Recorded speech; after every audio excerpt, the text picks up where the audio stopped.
예수님께서는 하나님 말씀을 전할 때 죄인과 세리가 그 앞에 나오게 됩니다. 15장 1절 모든 세리와 죄인들이 말씀을 들으러 가까이 나아오니 라고 말합니다. 여러분, 우리는 누구나 말씀을 다 듣는다고 하지만 오늘 말씀에 보면 세리와 죄인, 모든 세리와 죄인, 어떻게 보면 사회 속에서 비난받고 천대받는 자들이 하나님의 말씀을 사모하는 경향이 많이 있습니다. 그런데 2절 상반절 2절 서로 대조적으로 바리새인과 서기관들이 수군거려 이르되, 말씀 앞에 나온 많은 주의 백성들이 주님을 앞에 놓고 또 주님과 더불어서 말씀을 먹고 마시며 또 주님이 주시는 그 말씀에 깨달음을 갖고 기뻐할 때 반대로 바리새인과 서기관들은 수군거립니다. 이 시간도 저와 여러분이 아침에 예배 가운데 나올 때 수군거리는 세상 사람들이 있습니다. 뭐라고 수군거릴까요? 이 바쁜 시간에 들러 나가서 사업장에 나가서 더 소중한 일을 해서 한 많은 것을 벌어들이는 것이 더 소중하지 아니하냐 이렇게 하면서 예배드리는 그 시간이 허비하는 시간이라고 수군거리는 사람들이 있더란 말이죠. 그러나 하나님께서는 오늘 예수님을 통해서 이 두 부류의 사람들을 통해서 우리들에게 하시고자 하시는 어떤 내용들이 있더라는 것이죠. 심지어 이 바리새인과 서기관들이라고 하는 사회 고위층, 이름하여 모든 권력과 부를 걸머쥐는 사람들이라고 표현할 수 있는 그들이 이 사람 어떤 한 분이 이 죄인과 또 세리와 서로 짝하여 먹고 마신다라고 하면서 힐난을 하는 겁니다. 예수님께서 죄인의 집에 들어가서 같이 식사를 하고 또 세리와 창기 또 억눌린 자들과 함께 거하다 보니 그 모습을 고위층의 입장에서는 달갑게 여기지 못했던 것 같습니다. 그럴 때 예수님께서 이러한 사두개인, 바리새인, 서기관들의 그 마음을 알고 비유로 하신 말씀이 오늘 말씀입니다. 3절 예수께서 그들에게 이 비유로 이르시되, 여러분 하나님께서 우리들에게 들려주신 말씀이 우리가 깨닫기 쉽게 하나님의 백성이라면 쉽게 알아듣고 그 계시에 영으로 말미암아 쉽게 접할 수 있도록 비유로 말씀하십니다. 심지어 성경 전체는 비유가 아니면 말씀하시지 않았다라고 할 정도로 우리 말씀 언어라고 하는 기호 체계 속에서 비유로 말씀하시게 되는 거예요. 거기에는 두 가지 뜻이 있습니다. 비유는 하나는 귀 있는 자는 들을지어다. 여러분 저와 여러분이 귀가 없습니까? 귀 있는 자는 들을지어다 이렇게 말씀하시게요. 마태복음 13장에서도 예수님께서는 비유로 말씀하시되 귀 있는 자는 들을지라는 거예요. 우리 육신적인 이 귀를 얘기하는 것이 아닙니다. 우리 생명의 말씀을 알아듣고 하나님의 백성이라고 한다면 하늘의 말씀을 받아들이고 그것을 알게 되는 것이죠. 그래서 귀 있는 자는 들을지어다. 그리고 또 절대로 듣지 못하여야 할 사람들이 있다는 거죠. 익명의 사람들. 하나님의 말씀은 아무에게나 우리에게 주어지는 것이 아닙니다. 하나님의 백성을 찾아가는 말씀이에요. 하늘에서 신령한 은혜가 우리에게 임할 때에도 이 땅의 모든 사람들에게 부여해 주신 말씀이 아니라 하늘의 백성, 하나님께서 예정하신 그 뜻대로 그 양을 찾아가서 그 양이 알아들을 수 있도록 목자의 심정으로 말씀하시는 말씀이라 이 말입니다. 오늘 하나님 말씀 이 땅에 선포되어질 때 저와 여러분이 마음속에 깨달음이 없다면 우리 하나님 저를 이른 양으로 여겨주십시오, 저를 불쌍히 여겨주십시오 하는 기도가 필요할 것입니다. 오늘 비유의 말씀 속에서 귀 있는 자는 들을지어다 할 때 우리 귀가 펑 열리고 우리 마음 가운데 마음의 눈이 활짝 열리는 시간 되시기를 주의 이름으로 축복합니다. 자, 보십시오. 두 가지 비유가 나옵니다. 오늘 양 100마리가 있는데 그 중에 99마리는 그 제자리에 있는데 한 마리가 어디론가 떠났습니다. 길을 잃었어요. 이 길을 잃은 양, 물론 여러 가지 이유가 있겠죠. 그 무리에 같은 집단 속에 있다가 잠깐 떠나가는 경우가 있습니다. 우리는 이사야 53장 6절에서 우리는 다 양 같아서 그릇 행하여 각기 제 길로 갔다고 합니다. 우리는 죄인이기에 내 한 치 앞도 몰라요. 양이라고 하는 특성은 자기 눈앞에 있는 것도 잘 모릅니다. 단지 음성만 듣고 따라갈 뿐이에요. 저와 여러분은 그렇습니다. 어디론가 지금 헤매고 다니며 옳다라고 하며 위대한 일을 한다고 간다 할지라도 하나님 입장에서 보면 그릇 행하고 있는 거예요. 각기 제 길로 갑니다. 자기 유익한 길로 간다 이 말입니다. 그래서 하나님께서는 이사야 선지자를 통해서 각기 제 길로 갔거늘 여호와께서는 그들을 위하여 각기 제 길로 가는 그 길이 결국 죽는 길이요 사망의 길임을 알고 누군가 한 사람을 보내서 그를 믿게 하는 것. 그가 찔림은 우리의 허물임을 하며 그가 상함은 우리의 죄악을 인함이라. 그가 징계를 받음으로 우리가 평안을 누리고 그가 채찍에 맞음으로 나음을 입었도다. 누군가 한 사람을 세워서 그릇 행하고 그릇 가고 잘못 행하는 우리들을 대신 잘못된 우리들의 모든 죄악을 그에게 담당시켜서 우리로 하여금 새로운 세계 속에 끌어내는 그런 일이 벌어진다는 것이죠. 이게 하나님의 사랑입니다. 우리들도 오늘 하나님의 사랑의 마음으로 이 말씀을 듣기를 주의 이름으로 축복합니다. 그래서 99마리가 있는데 한 마리가 지금 어디론가 지금 헤매고 다니는 거예요. 또 두 번째 비유는 그런데 이 한 마리 양을 이 주인은 99마리를 제쳐놓고 한 마리 양을 찾는데 온 정신을 다 쏟는 거예요. 온 정성을 다 쏟는 거예요. 모든 수고를 아끼지 않는 거예요. 그리고 나서 그 한 마리 양을 메고 오면서 기뻐하며 즐거워하는 거예요. 두 번째 비유는 10 드라크마가 있습니다. 이 시대에는 드라크마라고 하면 데나리온과 같은 개념입니다. 하루 품삯을 갖는 그 동전입니다. 은전입니다. 그런데 이 드라크마를 잃어버렸어요. 여인이. 여러분 이 시대에는 결혼의 사랑의 증표로 남자가 여자에게 드라크마 10개를 줍니다. 그러니 다른 드라크마 다른 동전보다도 그 10개 남편 대신 그분이 주는 그 드라크마 10개가 아주 중요해요. 많은 수요의 드라크마 있지만 가치는 우리가 세상적으로 환산할 때는 같은 값이지만 그 남편이 주는 그 드라크마는 더 가치가 있더라는 것이죠. 그런데 어느 날 보니까 이 한 드라크마가 없어진 거예요. 10개 중에 9개만 있고 하나는 없어진 거예요. 그럴 때에 이 여인이 온 방을 청소하며 쓸고 또 그것을 모으고 찾아내는 그 수고를 아끼지 않습니다. 그랬을 때 그 한 드라크마를 찾아냈을 때 그 기쁨, 이게 오늘 비유의 말씀입니다. 여러분 오늘 말씀 보면 99개의 양과 한 마리 양, 우리 세상적 산술적 표현이면 어느 것이 더 중요합니까? 세상의 눈으로 보면 99이 하나보다 크지 않습니까? 그러네 하늘의 법칙은 그게 아니에요. 하나님이 아껴둔 그 한 생명이 천하보다도 중요하다라고 말씀합니다.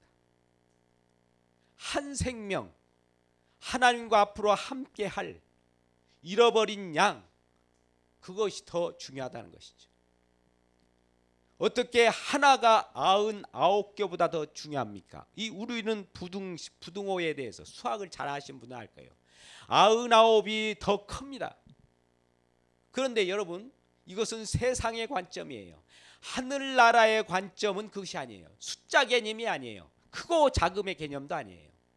그러니까 우리는 어떤 사람의 믿음의 기준을 볼 때 저 사람이 크냐 작냐로 우리가 판단할 것도 아니에요. 세상의 부귀영화로 판단할 것도 아닙니다.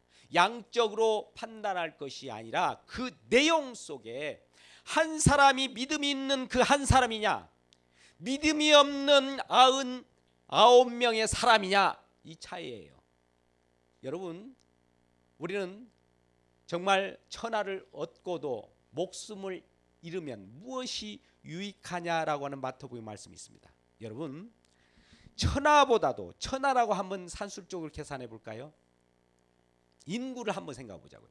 75억 인구가 만약 한 사람의 가치가 1원이라고 합시다. 그러면 75억이면 75억 원이에요. 그런데 이 인구만 있습니까? 산천초목이 있습니다. 우주가 있습니다. 해달이 있습니다. 많은 은하계가 있습니다. 이 광대한 은하계 속에서 이 모든 것들을 가치로 환산해도 목숨 한 명의 믿음이 있어서 구원받아서 천국 갈 백성 한 사람보다 못하다는 겁니다. 얼마나 소중합니까? 이 비유의 말씀은 예수를 믿고 생명 얻는 한 생명이 천하 어떤 것보다도 중요하다는 말씀이에요. 그러니 구원받은 백성, 예수 믿고 구원받는 것이 얼마나 큰 기적임을 오늘 말씀해 주고 있는 거예요. 또 두 번째, 10 드라크마가 있는데 한 드라크마를 찾아서 기뻐하는 그 모습 보십시오. 이 10개라고 하는 그 한 조를 이루어야 어떤 의미가 형성된다면 그 하나가 빠져버릴 때 그 의미는 상실하고 맙니다. 우리는 어떤 작품을 보더라도 화용첨정이라고 하는 것이 있어요. 좋은 그림을 잘 그려놓고 마지막 점 하나 딱 중요한 시점, 기묘한 곳에 붓을 매길 때 그 작품은 완성된다고 그래요. 완성될 때의 의미가 있는 거예요. 자, 열이라고 하는 데나리온, 드라크마라고 하는 것이 있는데 9만 모여서는 도저히 의미가 없어요. 그 남편 될 사람이 주는 그 선물의 내용의 의미가 깨져버려요. 그래서 마지막 하나가 꼭 있어서 10개가 조가 되어야 완성이 되어서 그 주신 사랑을 기억하게 되는 거예요. 근데 하나가 빠져버리니까 이 사랑이 깨어지는 관계가 있는 겁니다. 상실되어 있는 거예요. 그래서 상실된 그것을 찾아다가 10개의 조를 맞춰보니 완벽하게 완성이 될 때 이것이 하나님의 보기에 좋았다라고 하는 것과 같은 겁니다. 그랬을 때 얼마나 기쁨이 있겠느냐예요. 자, 여러분 오늘 말씀을 보면 너무나 과장이 있는 것 같아요. 어떻게 한 마리 양을 데려다 놓으니까 그렇게 기뻐하고 심지어 이웃과 벗을 초청해서 잔치했다고 합니다. 이 오히려 한 마리 양값보다도 더 큰 것 같아요. 잔치하려고 하면 송아리를 잡고 또 여러 가지 풍류를 또 배설을 하는 그 잔치 속에서 들어가는 비용이 많을 겁니다. 또 한 데나리온, 이건 하루 품삯밖에 안 되는 그 한 드라크마를 찾았을 때에 온 동네 사람을 모여서 놓고 또 이웃과 벗하여 잔치를 벌였다고 하면 잔치값이 더 많이 들어갈 거예요. 그러나 우리는 이것을 알아야 돼요. 하늘 세계의 모든 것은, 하늘의 기쁨은 찾는 데에 있다는 거예요. 찾아지는 데에 있다는 거예요. 잃어버린 것을 찾아낼 때 그 기쁨은 엄청나다는 겁니다. 여러분 혹시 오늘날 물론 상봉하는 남과 북의 상봉의 현장이 있지 않습니까? 수십 년 동안 같이 떨어져 있다가 함께 만날 때 새롭게 그 만남의 그 기쁨은 이루 말할 수가 없습니다. 여러분 혹시 주변에 있는 어떤 사람이 어디론가 사라졌다가 다시 나타날 때 얼마나 기쁩니까? 동창들도 수십 년 만에 한번, 지금은 동창의 계절입니다. 만나면 반갑지 않습니까? 많이 변하고 무엇인가 이상해졌을지라도 그 마음, 그 추억을 간직하면서 만남의 기쁨은 엄청난 거예요. 그래서 어떻게 형용할 수 있겠습니까? 그런데 오늘 말씀의 내용 속에 정말 우리는 상실한 자들이 많다는 거예요.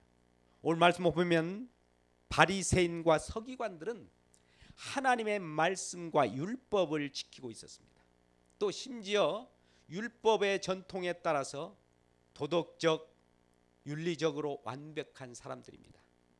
그런데 위 도덕적으로 또 윤리적으로 완벽한 사람들이 말씀의 내용과 의미는 모르고 겉만 번지를 하던 거예요. 회칠한 무덤이에요. 경건한 모습은 있으나 그 내용이 없어요. 사실 이 시대의 교회들이 그렇습니다. 그래서 많은 교회들이 웅장한 어떤 외형은 있어요. 갖춰져 있어요. 대단하게 보여요. 그런데 그 속에 과연 생명을 살리는 말씀이 있느냐 이거예요. 제도권 학교를 보십시오. 학교에서 여러 가지 교육을 합니다. 그러나 획일화된 그 교육 내용이 과연 많은 사람을 양육하고 성장시킬 수 있느냐 이거예요.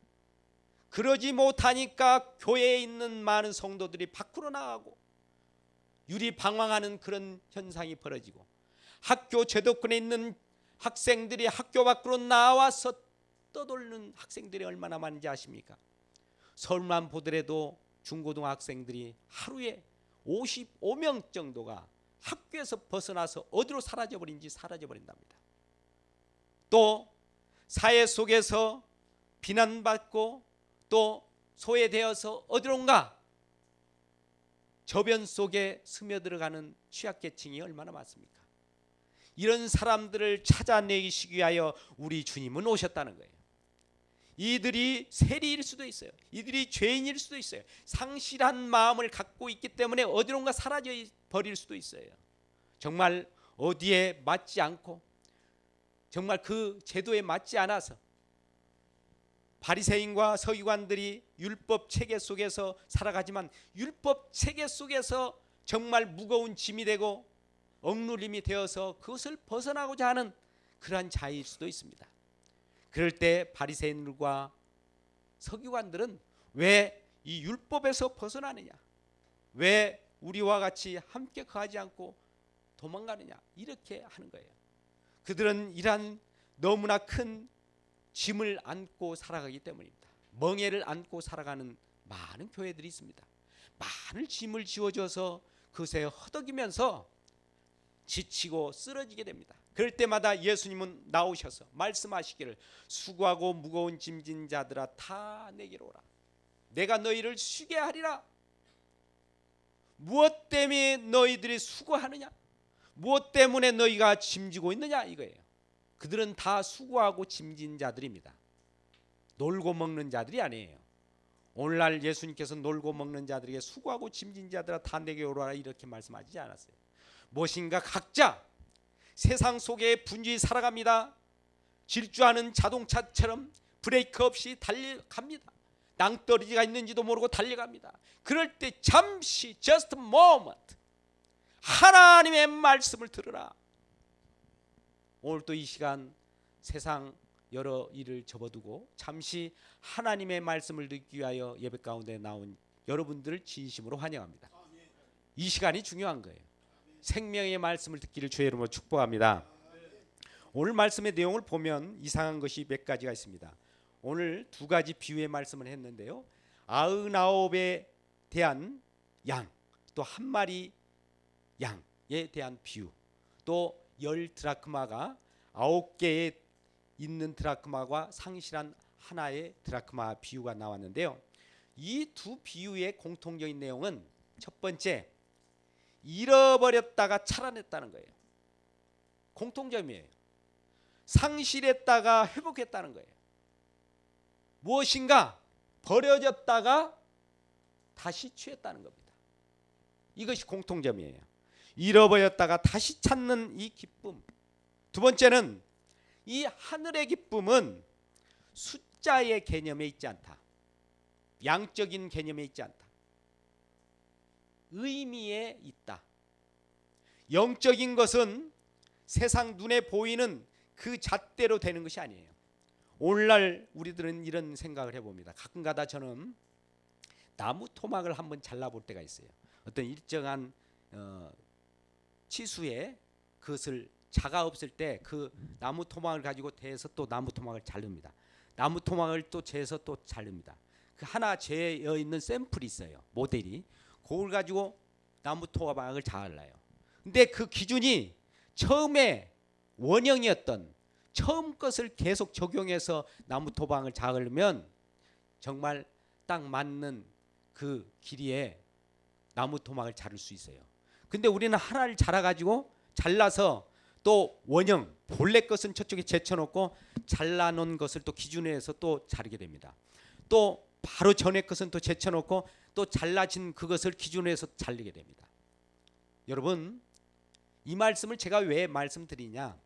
하나님 말씀이 이 이스라엘 백성들에게 주어졌을 때 하나님의 뜻을 반영해서 말씀을 주어졌는데 바리새인들과 서기관들은 성경을 필사하는 사람들이에요.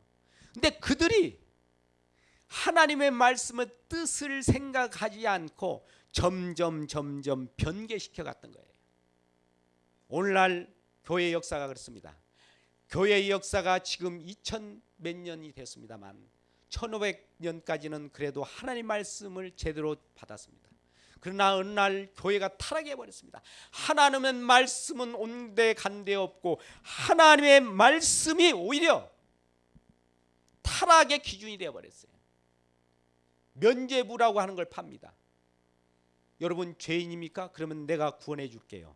이 면죄부라고 하는 어떤 그 영수증을 하나 받고 돈을 내십시오. 그러면 당신은 구원받습니다. 이 정도까지 타락해 버렸어요. 그런데요, 참 아이러니컬하게도 그 시대의 사람들이 그 면죄부를 서로 살려고 경쟁했다는 거예요. 이 어리석음이 얼마나 우리 인간의 어리석음입니까? 그래서 각기 제 길로 가는 우리 길 잃은 어린 양이란 말이죠. 아무것도 알지 못해요. 이것이 옳은지 저것이 그른지 분별하지 못하고 그것을 따라가는 어리석은 죄인이라 이 말입니다. 이럴 때 이 죄인들에게 찾아오신 분이 계세요. 죄인이기에 찾아오십니다. 우리가 의인이라면 우리가 의인으로서 하늘나라 갈 수 있어요. 죄인이기에 하늘나라를 갈 수 없어서 하늘에서 누군가 내려오셔서 죄인을 찾아오십니다. 예수님은 저와 여러분을 찾아오셨어요. 죄인을 찾아오셨습니다.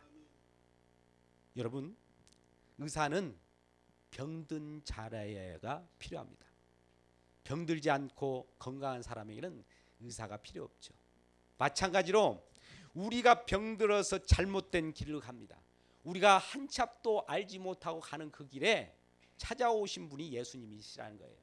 이분이 우리에게 나타나셔서 하나님의 말씀을 하십니다. 오늘 1절 말씀을 한번 다시 볼까요? 1절 말씀을 한번 볼까요? 읽어보시겠습니다. 1절 말씀. 모든 세리와 죄인들이 말씀을 들으러 가까이 나오니. 누가 말씀을 전하기 때문에 말씀을 들으러 가까이 옵니까? 예수님이 계시기 때문에. 예수님은 어디서부터 왔습니까? 하늘에서 오신 그분이에요. 하나님 그 자체입니다. 말씀 자체예요. 말씀이 육신, 말씀이 사람으로 오신 분이라 이 말이에요. 말씀이 육신되어 우리 가운데 거하심에 그 영광이 아주 아버지 독생자의 영광, 하나님의 형상이 그 자체라는 것이죠. 그래서 그분이 오셔서 우리에게 말씀을 할 때에 어떤 사람은 그 말씀에 대해서 제대로 받는 자가 있는가 하면 아니야. 그 말씀은 우리에게 유익하지 않아. 수근수근거려요. 그러나 상실한 마음, 내가 잃어버렸던 자, 누군가로부터 배제됐던 자, 가난한 자, 억눌린 자, 기진백진한 자들에게는 이 말씀이 생명수처럼 들려요. 이것이 아니면 나는 죽습니다라고 하는 그 말씀으로서 귀를 쫑긋하고 듣게 되는 것이죠. 바로 그 자들이 모든 세리와 죄인들이라는 거예요. 우리가 우리 마음 가운데 마음 속에 상실한 마음이 있고 또 가난한 마음이 있고 버려짐인 마음이 있다면 그 자가 바로 세리요 죄인입니다. 근데 이런 자를 찾아오신 거예요. 이런 자를 찾아오시려 왔어요. 쉽게 표현하면 여러분 지남체를 자석이라고 하는 거 아십니까? 자석을 가지고 모래 속에 있는 여러 쇠붙이가 있어요. 쇠붙이는 숨겨져 있습니다. 하나님이 자녀로 어딘가에 상실되어 버려져 있는데 지남철을 대니까 그 쇠붙이들이 달라붙은 것 같아요. 말씀을 대니까 말씀을 따라서 그 방향을 따라서 붙어오는 그 쇠붙이가 있더라 이거죠. 이게 바로 죄인들이고 세리입니다.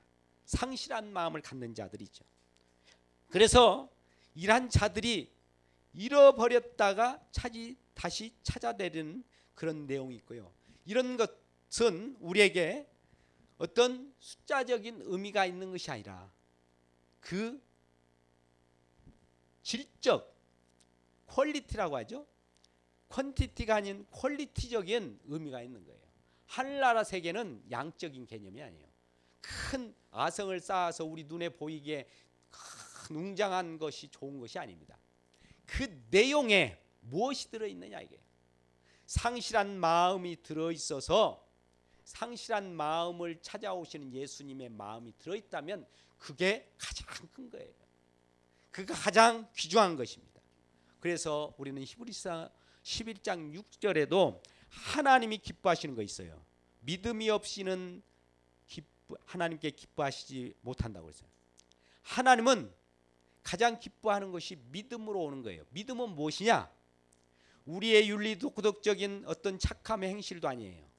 또 우리가 어떤 율법을 지킴도 아니에요. 단지 우리를 찾아오신 그분 아니면 나는 죽습니다 라고 그분에게 전적으로 의탁하며 그분에게 상실한 마음을 내어드리는 이 믿음의 사람들이에요. 믿음은 우리 것이 없다는 것의 표정입니다. 우리 것이 있다는 것은 아직도 내 상실한 마음이 없기 때문에 내 자신이 스스로 살아가려고 해요. 자기 자아로 팽창하는 겁니다. 근데 이러한 자아를 하나님께서 십자가에서 우리와 함께 같이 죽어요. 같이 부활의 생명으로 나타나게 됩니다. 하나님은 우리와 더불어 같이 죽고 같이 살기를 원하는 거예요. 이전의 모든 경험과 이론과 우리의 생활 모든 전반적인 것을 지금 죄악 가운데 떨어져가며 각기 제 길로 가는 이러한 사상이고 죽어가는 그러한 개념이기 때문에 이러한 질적 양적 사고를 질적 사고로 바꿔주는 현장이 십자가예요. 우리는 큰 것을 좋아합니다. 큰 것만이 좋은 것이 아니다라고 하는 것은 십자가에서 지나고 십자가를 경험한 사람은 큰 것이 중요한 것이 아니네. 맘모니즘이네. 돈이 전부가 아니네를 알아요. 그런데 이것을 통과하지 않는 사람은 돈이 전부라고 하겠죠. 보이는 거니까. 질적으로 무엇이 중요한 것인가를 알아가게 하기 위하여 하나님께서는 오늘 비유로 말씀하신 거예요. 그래서 잃어버리고 상실한 마음을 갖는 자들을 더 기뻐하고 더 사랑하게 되는 것이죠. 또 여기 오늘 비유의 두 가지 비유 중에 공통된 말 마지막 세 번째는 하나가 있어야 모두가 의미가 있는 겁니다. 여러분 가족 속에 어떤 내 식구 가족이 단란하게 잘 기쁨으로 행복으로 산다고 봅시다. 근데 한 사람이 실종되었어요. 자녀가 실종되었다고 봅시다. 그 나머지 세 사람이 한 사람보다 숫자는 크더라도 그 한 사람으로 인하여 온 가족의 행복이 다 깨뜨려지는 거예요. 그러니 하나가 있어야 모두가 의미가 있는 거예요. 하나가 있어야 모두와 가치가 있는 거예요. 오늘 예수님께서도 마지막 때는 자기 백성을 다 찾아냅니다. 온 이 지구사회에 있던 미, 전도, 종족까지 다 찾아내고서야 이 세상은 심판이 있어요. 분명히 다 찾아내고야 맙니다. 왜? 완성을 하기 위해서. 하나님이 예수 그리스도를 통하여 이미 구원되기로 작정되고 한국 모든 국민뿐만 아니라 세계적으로 많은 뿌리진 주의 백성들을 찾아냈을 때 생명록의 명단에 기록된 내용을 다 찾아내고서야 다 완성된 거예요. 그랬을 때 하늘에서 기쁨의 잔치가 이루어지는 것입니다. 그래서 우리는 이 시간도 주님 앞에 나올 때 바리새인들처럼 예수님을 앞에 놓고도 힐난하는 사람이 있는가 하면, 예수님을 앞에 놓고도 예수님을 바라보고 구경만 하는 자가 있는가 하면, 예수님을 직접 말씀으로 화평며 만나는 사람이 있다는 거예요. 여러분, 우리 주변에 많은 사람 서로가 관계를 맺고 있습니다. 단지 인사 정도로 하면 안 돼요. 두 분과의 교제 속에서 서로 교감이 있어야 상대방을 아는 것과 같습니다. 우리가 생명의 말씀 되신 그 예수를 그냥 구경만 하고 저 예수네, 말씀이네, 성경이네, 이거 의미가 없어요. 그 말씀을 묵상하고 말씀 속에 예수님을 만나야 생명이 저와 여러분이 보장받는 거예요. 이러한 생명을 보장받는 저와 여러분 되시기를 주님의 이름으로 축복합니다. 우리는 각기 제 길로 갑니다. 예수님도 이 땅에 그냥 오신 것이 아니에요. 이 땅에 버림을 받으셨어요.